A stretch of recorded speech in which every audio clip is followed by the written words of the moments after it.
শয়তান তো চলে আইছে রে, শয়তান চলে আছে, তোদের সঙ্গে কিন্তু আছে, কিছু করছিস রে, আমি বুঝি সবাই।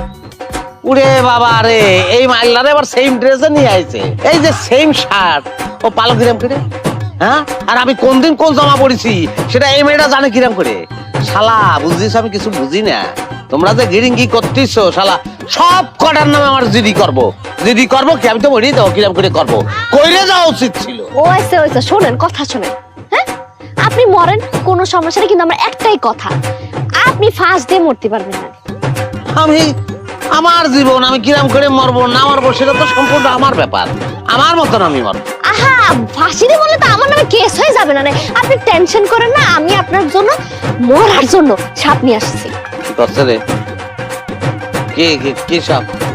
সাপ, যেন তেন সাপ। আপনি চিন্তা করেন কি জন্য? আমি ডোরা সাপও নিয়ে আসিনি, স্যালা সাপও নিয়ে আসিনি, আমি একদম আসল রাসেল ভাইপা নিয়ে আসি।